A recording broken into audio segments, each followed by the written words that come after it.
Mission शक्ति के 5वें चरण के आज के इस कार्यक्रम के शुभारंभ के अवसर पर मंच पर उपस्थित उत्तर प्रदेश सरकार में मंत्रिमंडल के मेरे वरिष्ठ सहयोगी, उप मुख्यमंत्री श्री केशव प्रसाद मौर्य जी, उप मुख्यमंत्री श्री ब्रजेश पाठक जी, प्रदेश सरकार की महिला कल्याण और बाल विकास विभाग की मंत्री श्रीमती बेबी रानी मौर्य जी, प्रदेश के अलग अलग जनपदों में आज के इस समारोह में उपस्थित हमारे मंत्रीगण, शाहजहांपुर में श्री सुरेश कुमार खन्ना जी और अन्य सभी हमारे मंत्रीगण, आज के इस समारोह में उपस्थित लखनऊ की महापौर श्रीमती सुषमा खड़गवाल जी, माननीय सांसद श्री संजय सेठ जी, पूर्व मंत्री और विधान परिषद के सदस्य डॉक्टर महेंद्र सिंह जी, विधान परिषद सदस्य मुकेश शर्मा जी, रामचंद्र प्रधान जी, लालजी प्रसाद निर्मल जी, प्रदेश के मुख्य सचिव श्री दीपक कुमार जी, पुलिस महानिदेशक श्री राजीव कृष्ण जी, प्रमुख सचिव गृह संजय प्रसाद जी, हमारे शासन से जुड़े हुए सभी वरिष्ठ अधिकारीगण, माननीय जनप्रतिनिधिगण और प्रदेश भर की मिशन शक्ति अभियान के साथ जुड़ी हुई सभी हमारे कार्मिकगण और बहनें, आज मुझे मिशन शक्ति के 5वें चरण के शुभारंभ करते हुए अतीव प्रसन्नता की अनुभूति हो रही है। आज से 5 वर्ष पूर्व जब मिशन शक्ति के कार्यक्रम को हम लोगों ने 2020 में प्रारंभ किया था, हर व्यक्ति सशंकित था, क्या होगा, कैसे करना है, क्या इसकी थीम होगी। और उस समय मिशन शक्ति के इस अभियान को नारी सुरक्षा, नारी सम्मान और नारी स्वावलंबन के साथ जोड़ते हुए हम लोगों ने मिशन शक्ति नाम देकर के पूरे प्रदेश के अंदर नारी गरिमा के अनुरूप उसे सुरक्षा भी मिले, सम्मान भी मिले और उस स्वावलंबन के मार्ग पर अग्रसर हों, इस अभियान को तेजी के साथ आगे बढ़ाया। आज उसके परिणाम हम सबके सामने हैं। परिणाम सबसे पहले उत्तर प्रदेश पुलिस में। उत्तर प्रदेश पुलिस आजादी के बाद से लेकर के 2017 तक उत्तर प्रदेश पुलिस बल में महिला कार्मिकों की संख्या मात्र 10,000 थी और 2017 से लेकर के अब तक हम लोगों ने उत्तर प्रदेश पुलिस बल में जो भर्ती की है, इसके दम पर उत्तर प्रदेश पुलिस में महिला कार्मिकों की संख्या हुई है 44,000 से अधिक। आप अनुमान करिए, हर भर्ती में 20% महिला कार्मिक अनिवार्य रूप से होने हैं और उनको ट्रेनिंग भी समय पे देनी है। अभी हाल ही में हम लोगों ने 60,200 पुलिस कार्मिकों की भर्ती की, 200 पुलिस आरक्षी भर्ती संपन्न की है और उसमें मुझे बताते हुए प्रसन्नता है कि इस पूरी भर्ती प्रक्रिया में 12,044 महिला कार्मिक भर्ती हुई हैं जो ट्रेनिंग ले रही है। ऐसे ही शिक्षकों की भर्ती को लेकर के, अन्य विभागों की भर्ती को लेकर के ये अभियान चलाए गए। लोग कहते थे महिला भर्ती होगी, ट्रेनिंग कहां करेगी, और ये समस्या भी थी। 17 के पहले हमारे सामने चैलेंज था क्योंकि हम जब भर्ती करने के लिए निकले थे, हमारे पास ट्रेनिंग की क्षमता मात्र 3,000 पुलिस कार्मिकों की हम ट्रेनिंग कर सकते थे। ट्रेनिंग कहां हम करेंगे? हमने मिलिट्री, पैरामिलिट्री और अन्य राज्यों के ट्रेनिंग सेंटर लिए थे, और आज इस 60,200 से अधिक पुलिस आरक्षी की ट्रेनिंग की पूरी प्रक्रिया को हम उत्तर प्रदेश के अंदर ही संपन्न कर रहे हैं, क्योंकि हमने ट्रेनिंग की क्षमता को 3,000 से बढ़ाकर के 60,000 से अधिक किया है। इस सरकार के द्वारा उठाए गए कदम और मिशन रोजगार के साथ बिना भेदभाव के प्रदेश के हर नौजवान को जोड़ने के कार्यक्रम का परिणाम है। आपने भी ये वीडियो फिल्म देखी होगी। वीडियो फिल्म के माध्यम से सरकार ने अपने कुछ एक झलक आगे बढ़ाई है, जिसमें आपने देखा होगा कैसे सरकार ने अलग अलग क्षेत्र में बेटी के जन्म लेने से लेकर के उसे स्नातक तक की पढ़ाई के लिए, बेटी विवाह के योग्य हो गई तो उसके विवाह के लिए, अगर मुख्यमंत्री कन्या सुमंगला योजना है, 25,000 का पैकेज हम बेटी के जन्म से लेकर के स्नातक तक की पढ़ाई के लिए उपलब्ध करवा रहे हैं, और अलग अलग चरणों में हम लोग उपलब्ध करवाते हैं। बेटी ने जन्म लिया, 5,000 की राशि बेटी के नाम पर उसके अभिभावक को उपलब्ध करवा दिया जाता है, डीबीटी के माध्यम से दिया जाता है। बेटी 1 वर्ष की होगी तो 2,000 रुपये, लेकिन शर्त है बेटी के साथ भेदभाव नहीं होना चाहिए, सभी प्रकार के टीकाकरण के साथ उस बेटी को जोड़ा जाना चाहिए। सर्टिफिकेट मिलते ही 2,000 रुपये की राशि राज्य सरकार के द्वारा दी जाती है। बेटी पहली क्लास में जाएगी, 3,000 रुपये सरकार उसे मुख्यमंत्री कन्या सुमंगला योजना में अभिभावक के खाते में भेज देती है। बेटी छठी क्लास में जाएगी तो भी 3,000 रुपये की राशि अलग से सरकार उसके अभिभावक के खाते में भेजती है। और बेटी 9वीं क्लास के बाद जब 10वीं क्लास में जाती है तो 9वीं क्लास में प्रवेश लेते ही हम 5,000 रुपये की राशि देते हैं, और इसके बाद 12वीं पास करने पर 7,000 रुपये की राशि बेटी को अलग से इस स्कीम के अंतर्गत देकर के मुख्यमंत्री कन्या सुमंगला योजना से उसे आच्छादित करने का प्रयास प्रदेश सरकार ने किया है, और 26 लाख से अधिक बेटियां इस योजना से सीधे सीधे लाभान्वित हो रही हैं। बेटी की शादी को लेकर के पहले लोग घूमते थे, चेहरा देख करके योजना का लाभ मिलता था। आज हमने तय किया 1 लाख रुपए की राशि मुख्यमंत्री सामूहिक विवाह योजना में बेटी की शादी के लिए बिना भेदभाव के प्रदेश की हर बेटी को उपलब्ध करवाया जा रहा है। 1 लाख रुपए बेटी की शादी के लिए भी सरकार अनुदान दे रही है। और यही नहीं, केंद्र सरकार ने भी आदरणीय प्रधानमंत्री जी के मार्गदर्शन में बेटी बचाओ बेटी पढ़ाओ का कार्यक्रम,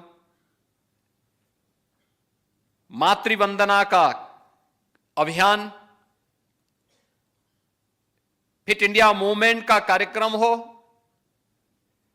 या फिर अनेक प्रकार के वे कार्यक्रम जो नारी गरिमा और उसके सम्मान को तीव्र गति से आगे बढ़ाते हैं।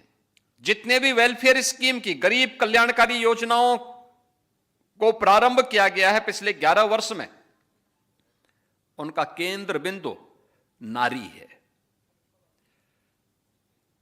स्वच्छ भारत मिशन में देश के अंदर 12 करोड़ घरों में शौचालयों का निर्माण होना,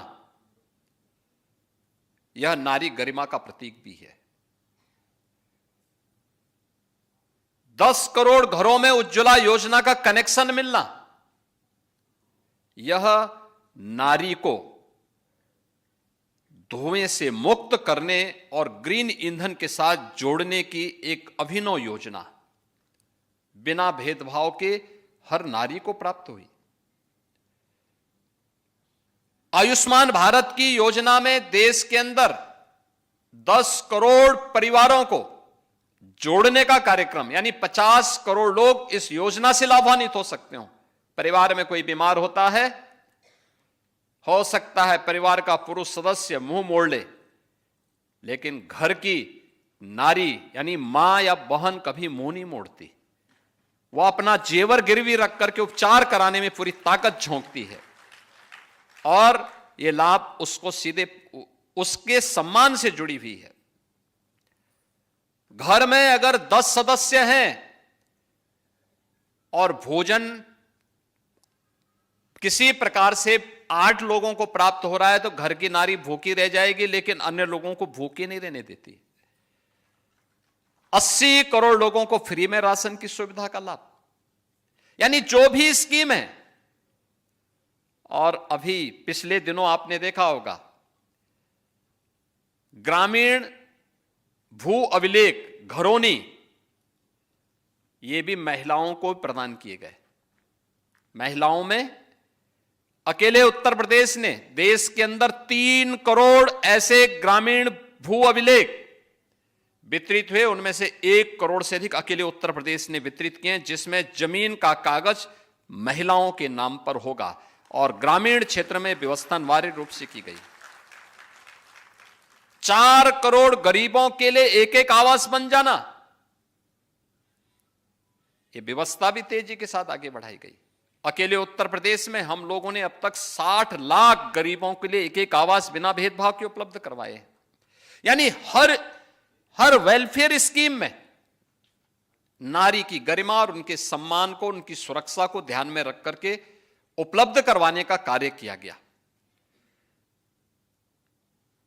रोजगार मिशन के अंतर्गत भी और स्वरोजगार के साथ भी उत्तर प्रदेश ने बैंकिंग कॉरस्पॉन्डेंट सखी की अभिनव योजना प्रारंभ की थी कोरोना कालखंड में, और मुझे प्रसन्नता है कि 40,000 से अधिक बैंकिंग कॉरस्पॉन्डेंट सखी प्रदेश भर में बैंक के लेन देन का पूरा काम, गांव को बैंक की कमी को पूरा करते हुए सफलतापूर्वक प्रदेश भर में कर रही हैं, और इनके माध्यम से हजारों करोड़ का लेन देन होने के साथ साथ स्वयं भी मुनाफा कमाया जा रहा है।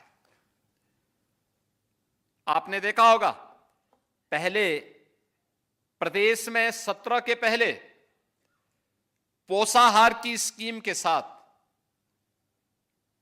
वे बदनाम ठेकेदार जुड़े हुए थे, जो शराब के काले कारोबार के साथ प्रदेश के लोगों के जीवन के साथ खिलवाड़ करते थे। आप सोचो, वही व्यक्ति शराब का ठेका, शराब की सप्लाई कर रहा है, वही महिलाओं के लिए पोषाहार का भी वितरण करता था, और व्यापक धांधली होती थी। हमने THR प्लांट बनाए, आदरणीय प्रधानमंत्री जी ने उसका लोकार्पण किया। आज 204 टेक होम राशन, इसके माध्यम से 60,000 महिला स्वयंसेवी समूह की बहनें 8,000 रुपए प्रति माह कमा रही हैं। आप अनुमान करिए, जिसमें पहले एक भी महिला को रोजगार नहीं मिलता था, बल्कि महिला के हक को छीना जाता था, आज उसमें 60,000 बहनें रोजगार भी प्राप्त कर रही हैं, और 2 करोड़ बहनों को सीधे सीधे योजना का लाभ भी इसके माध्यम से प्राप्त हो रहा है। यानी सरकार की नीयत साफ हो तो योजनाएं अपना रास्ता स्वयं बनाती हैं।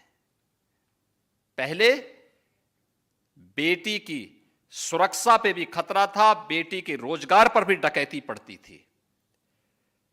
उसके लिए शासन ने कोई योजना बनाई भी तो योजनाओं पे डकैती कैसे पड़ती थी, पोषाहार मिशन उसका एक उदाहरण है।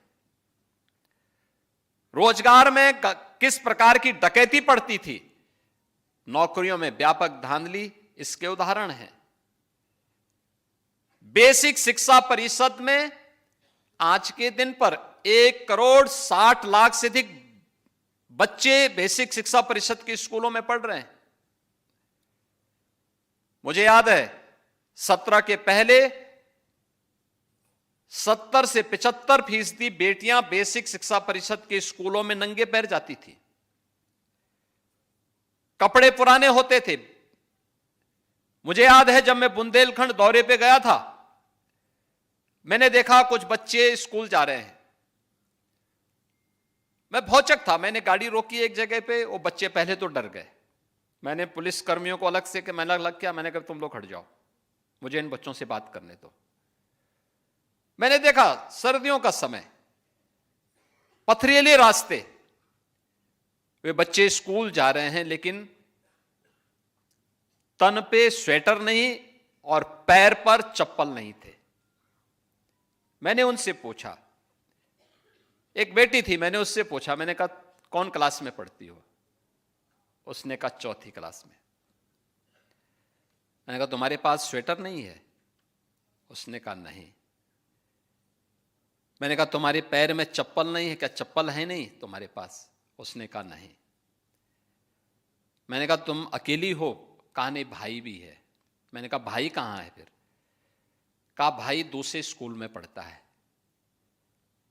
मैं भौचक था। मैंने कहा दूसरे स्कूल में कहां? कहा वो पब्लिक स्कूल में पढ़ता है और मैं सरकारी स्कूल में। तो मैंने कहा उसके पास भी कपड़े नहीं है? कहा नहीं, उसके पास तो कपड़ा उसके लिए बनाया गया है। मैंने कहा उसके पास भी चप्पल नहीं है? कहा नहीं, उसके लिए जूते आए हैं। तो मैंने कहा फिर तुम्हारे लिए क्यों नहीं आया? कहा मैं बेटी हूं ना। मैं भौचक था ये देख करके, और मैं उसी दिन यहां पर वापस आया और मैंने शाम को कहा, मैंने कहा प्रदेश के अंदर बेसिक शिक्षा परिषद के हर बच्चे के लिए 2 uniform, bag, books, shoes, socks, sweater ये सरकार देगी। और आज आप देखते होंगे हमारी ये लागत, इन सब की लागत कुल पड़ती है आज के दिन पर 1000 रुपए। हम 1200 रुपए हर बच्चे के लिए उसके अभिभावक के पास भेजते हैं कि आप ये सामान अपने बच्चों के लिए खरीद करके उनको उपलब्ध करवाइए। आज मुझे प्रसन्नता होती है जब मैं देखता हूं, अभी भी बहुत सारे अभिभावक हैं जो जूते मोजे लेने में कोताही बरतते हैं, लेकिन कम से कम अब मैं देखता हूं कि 90% बेटियां आज के दिन पे चप्पल पहन करके स्कूल जा रही हैं। आज उनके पास आप देखते होंगे यूनिफॉर्म होती है, सर्दियों में उनके पास स्वेटर होती है। आज उनका बैग फटा हुआ नहीं होता, वह भी अच्छा बैग लेकर के स्कूल जा सकती है। और हायर एजुकेशन में पढ़ने वाली हर बेटी के पास उसके हाथ पे टैबलेट होता है, टैबलेट। यह है नया चेंज। यानी ये 2017 की स्थिति कि बेटी भी सुरक्षित नहीं थी, उसके सामने स्वयं का सुरक्षा का खतरा था, उसके रोजगार पर डकैती पड़ती थी, उसके पोषाहार को चंद माफियाओं को डकैती डालने की छूट दे दी जाती थी। और स्कूल की स्थिति क्या थी, आंगनबाड़ी केंद्रों की स्थिति क्या थी? आज तो आंगनबाड़ी केंद्रों में हॉट मील मिल रहा है, पोषाहार मिल रहा है, और यह कार्यक्रम कोई बदनाम ठेकेदार नहीं करता है, बल्कि एक कार्यक्रम हम लड़े इसके लिए, बहुत लंबी लड़ाई लड़ी गई इसके लिए।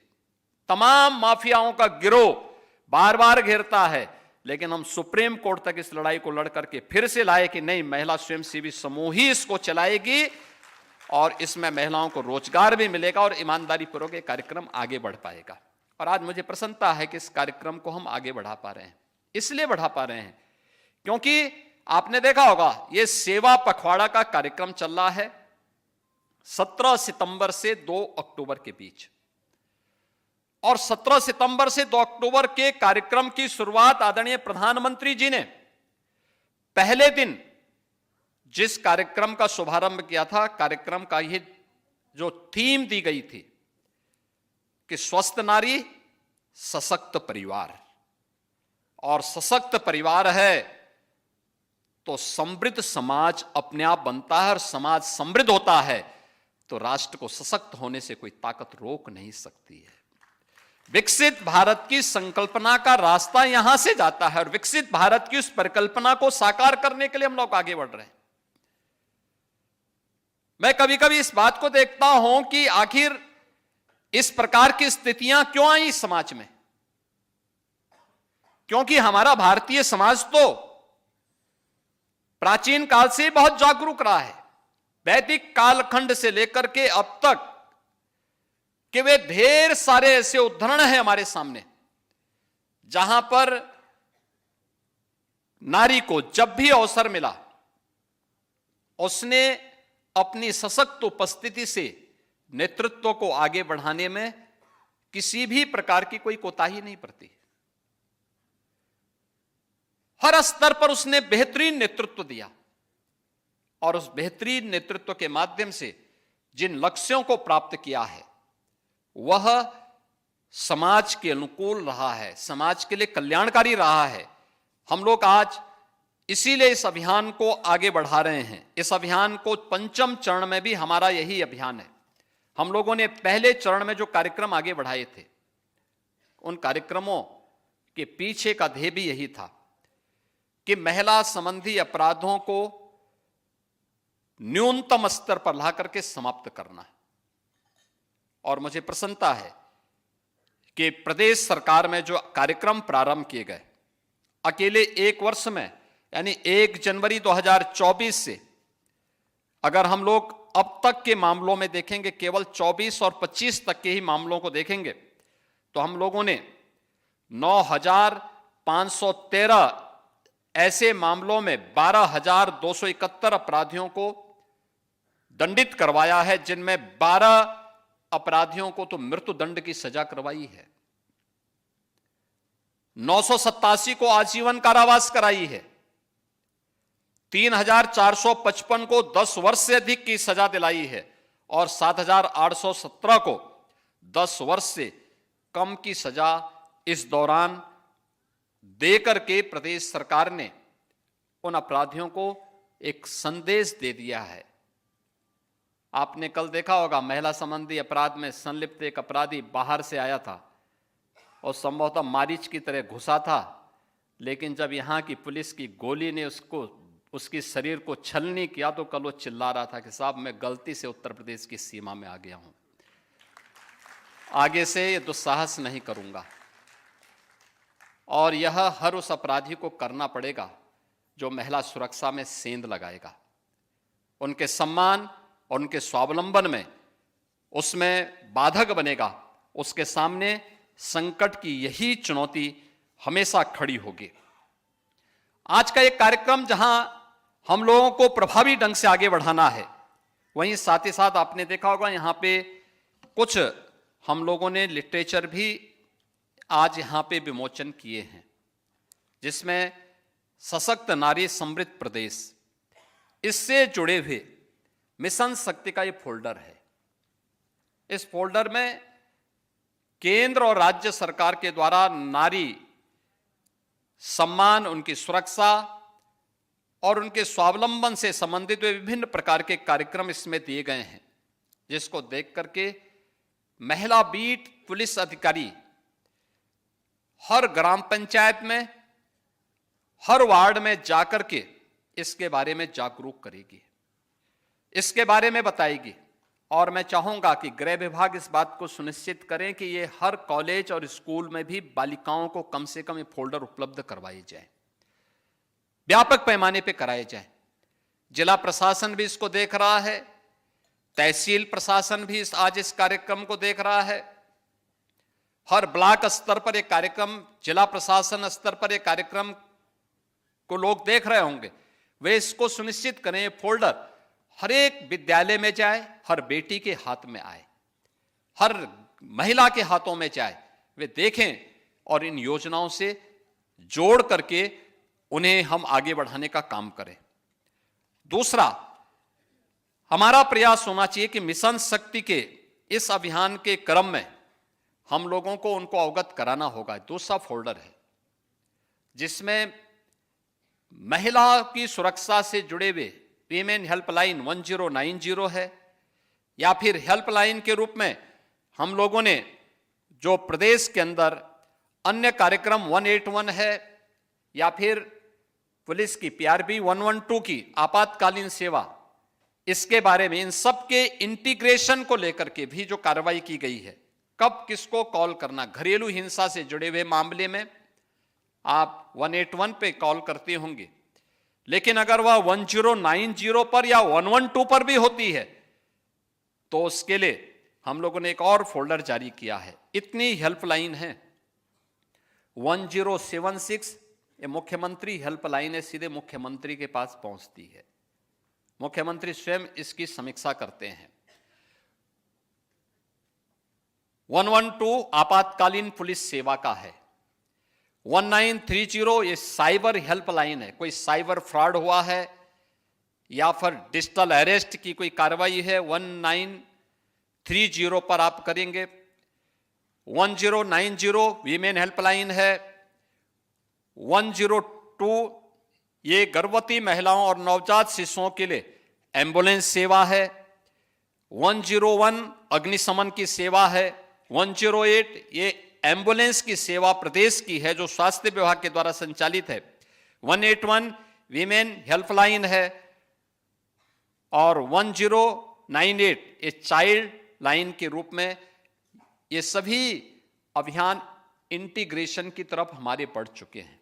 यानी इनमें से किसी को भी आप कॉल करेंगी आने वाले समय में तो आपको वह सहायता उस संबंधित उस पर प्राप्त हो जाएगी।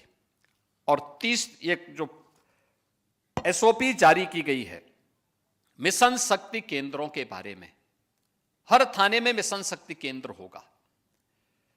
हर थाने में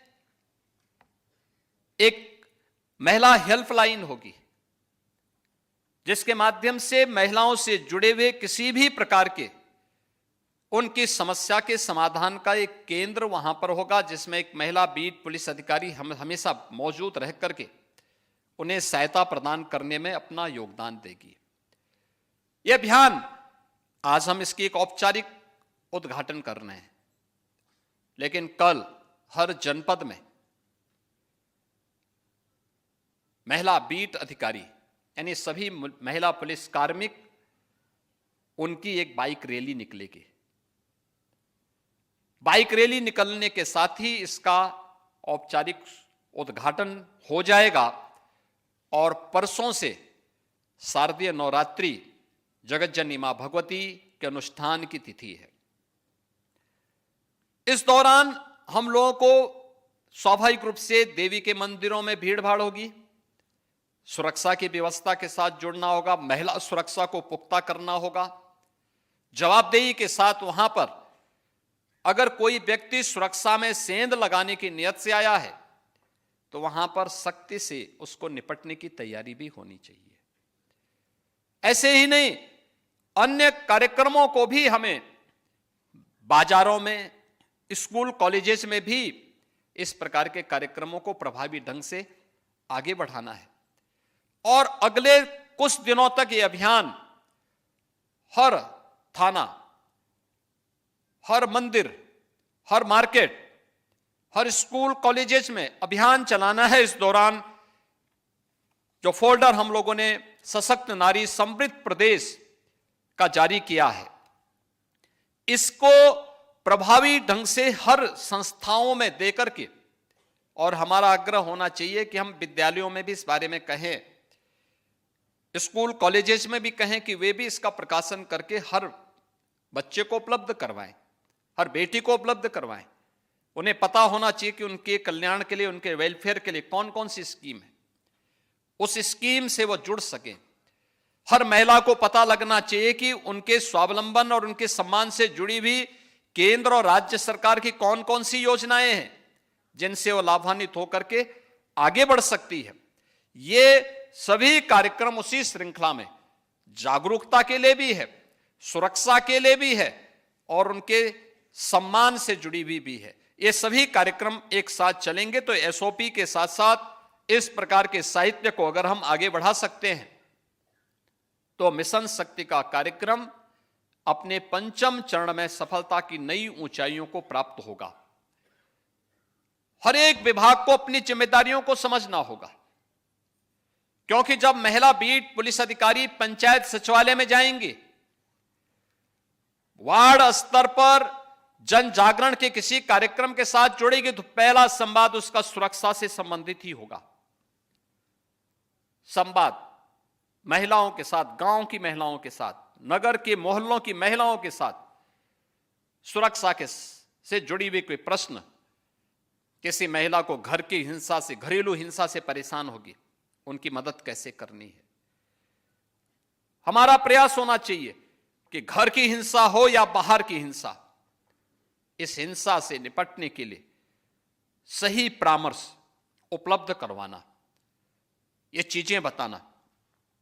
हिंसा से जुड़ी भी कोई घटना नहीं है तो हमें वेलफेयर की स्कीम के साथ उन्हें जोड़ना होगा। उन्हें बताना पड़ेगा कौन कौन सी स्कीम है, कैसे इनसे लाभान्वित हो सकते हैं। इसके बारे में वहां पर स्वास्थ्य संबंधी कार्यक्रम के लिए एएनएम भी रहेंगी, आंगनवाड़ी भी पोषाहार मिशन के साथ जोड़ने के लिए उपलब्ध रहेगी, आशा वर्कर भी रहेगी, राजस्व से संबंधित मामलों को लेकर के लेखपाल भी वहां का वहां मौजूद रहेगा, ग्राम सभा से जुड़े हुए विभिन्न योजनाओं को लेकर के रोजगार सेवक आदि भी वहां पर उपलब्ध रहेंगे, ग्राम विकास अधिकारी भी वहां मौजूद रहेंगे, पंचायत सहायक मौजूद रहेंगे। ये 8-9 प्रकार के लोगों की उपस्थिति में जब हम गांव की महिलाओं के साथ संवाद बनाएंगे तो स्वाभाविक रूप से समस्या का समाधान का रास्ता निकलेगा। लोगों की कोई समस्याएं हैं, उसके त्वरित निस्तारण की कार्रवाई, इसके प्रति प्रशासन को जहां संवेदनशील होना होगा वहीं त्वरित मामलों के निस्तारण की दिशा में आगे बढ़ना होगा। दूसरा, हमें याद रखना होगा, जब सरकार की नीयत साफ है, नीति स्पष्ट है, तो उसमें अनावश्यक रूप से उस पूरी मिशन में कोई भी अगर उसका दुरुपयोग करता है, उस मामले में कोई अनावश्यक रूप से इस मामले को फेल करने के लिए कोई कार्रवाई करता, कोई किसी प्रकार का गलत कदम उठाता है, तो उन लोगों की जवाबदेही भी तय करनी चाहिए। क्योंकि अक्सर होता है अच्छे उद्देश्य से प्रारंभ किए गए कार्यक्रम कुछ चंद लोगों के कारण फेल होता हुआ दिखाई देता है। हमें ऐसे लोगों को जो बैरियर के रूप में हर मिशन के बीच में पड़ते हैं, उन्हें कुशलतापूर्वक उस मिशन के साथ, उस मिशन से दूर करना होगा। इसके लिए अच्छा होगा जनपद स्तर पर भी और प्रदेश स्तर पर भी सभी कार्मिकों की काउंसलिंग होना, उनको बताना क्या करना है क्या नहीं करना है।